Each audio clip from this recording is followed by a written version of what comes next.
wide-reaching 10% tariffs on all imported products are now in effect, and now some are concerned consumers will react by panic buying or... These tariffs started off very targeted, but they've become quite broad. Yet in Shoreline, customers told us it's not time to panic buy. The person talking about that economist, he told us that he does think panic buying could happen in the near future, although that... The cost of 6 everyday Canadian foods just doubled overnight in U.S. stores. For a soldier or a prepper, that's not just groceries, it's logistics, calories, and morale in the field. The tariff was intended to punish Canada's exports, but it may have weakened America's own supply chain. How does a higher price at Costco suddenly turn into a national security question? Stay with this video, because the answer reveals how small economic moves ripple into military readiness. Before we move on, I'd like to ask you a small favor. If you appreciate this content, please take a second to like this video and subscribe to the channel.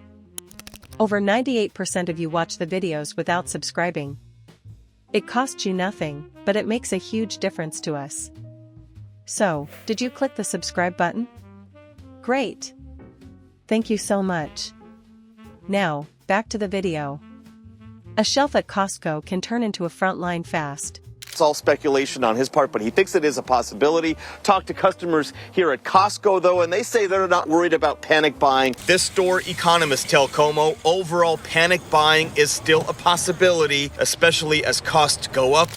You walk in thinking maple syrup, cheddar, and oats are steady, fixed, almost automatic. Instead, the labels tell a hard truth: double the price, same container, same taste, but now a blow to every supply plan you thought you had. That is not just sticker shock. That is a tactical shift in how food flows across borders, and it lands right in the middle of kitchens, mess halls, and barracks. The weapon behind it is simple and blunt. A tariff. 50% slapped on Canadian imports with the stated mission of punishing exporters north of the line. The logic was straightforward: weaken their farmers, shield ours, and ensure domestic producers gain ground. On paper, it looks like a defensive barrier. But barriers can cut both ways. Walls that protect can also block lifelines. And when that wall landed, the ripple hit without warning. But for how long?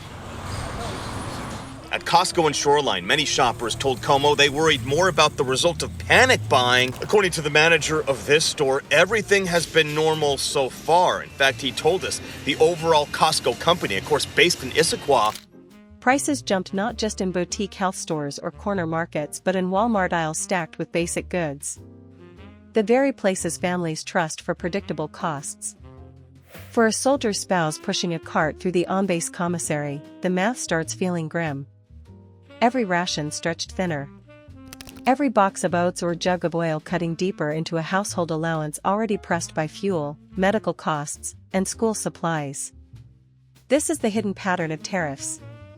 The strike is never clean. You think you hit one target, but the shockwave takes out positions you actually need.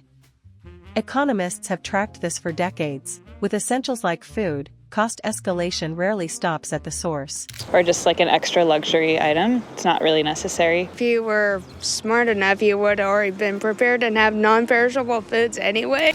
doesn't expect a major impact from tariffs, and customers agreed. It's always been busy. Each added link in the chain adjusts upward, carrying new freight charges, distributor fees, and retailer markups. By the time it reaches a shopper, the impact has multiplied. And look closely at what got caught. This is not champagne, truffles, or caviar. Canadian shipments carry beef, wheat, maple syrup, blocks of cheddar, dairy powders, and canola oil. These are building blocks, not luxuries. Bases from Alaska to New York use them in bulk to support troops, kitchens, and emergency stockpiles. Remove them from the equation and you weaken the menu that powers training as well as the reserves that keep units ready in a crisis. Think of the convoy. You seal off one entry point thinking you protect it from an enemy probe. But what if that road was the only clear route for troops to move forward? Blocking it leaves your unit stranded, right when the line needs reinforcement. Wide-reaching 10% tariffs on all imported products are now in effect, and now some are concerned consumers will react by panic buying or... These tariffs started off very targeted, but they've become quite broad. Yet in Shoreline, customers told us it's not time to panic buy. The person talking about that economist, he told us that he does think panic buying could happen in the near future, although That is what this tariff did. It locked a supply road, not realizing that the road was necessary to keep the formation alive. So the policy built for defense ends up grinding readiness down. The morale hit is subtle but sharp. When basics jump in price, families skip variety, trim meals, swap quality for cheap substitutes. Soldiers notice when home rations shrink, when commissary shelves feel thinner, when weekend meals carry fewer calories and less protein. Nutrition is not decoration, it is fuel for endurance. When fuel is cut, stamina follows. The picture sharpens once you number the 6 staples lost to cost parity. Maple syrup, cheddar cheese, oats, beef, canola oil, dairy products from powders to creams. Each one doubled in price once the tariff snapped into place. Each one forms a piece of the logistics spine. Oats provide bulk carbohydrates for mess halls. Cheddar and dairy fill protein and fat needs for long days in the field. Beef gives iron and strength in rations. Canola oil runs countless kitchens. And syrup? Simple sugar energy, once reliable, now priced out. The details matter for every household too. A spouse trying to stretch meals can no longer count on a cheap stock of oats. A prepper near the border recognizes that storage barrels of wheat or sugar substitutes will cost twice as much. Over weeks, this is cash pulled straight from a savings stream. Over months, it is a weakening of communities that once built food security from predictable imports. What looked like punishment across the border becomes something heavier. It exposes that domestic supply, while strong in theory, still leans on foreign input for key rations. And if a tariff can choke that input in peacetime, imagine what an adversary could do in a real crisis. This is not just price tags. It is an X-ray of a vulnerable chain. The weakness does not show up until pressure lands, and then it is too late to fix mid-battle. Every economic strike carries shockwaves. A tariff designed as punishment doesn't stop at the border, it corrodes from within, weakening the very systems it was meant to protect. When food staples double, it's not just price, it's readiness, morale, and daily fuel for households tied to the uniform.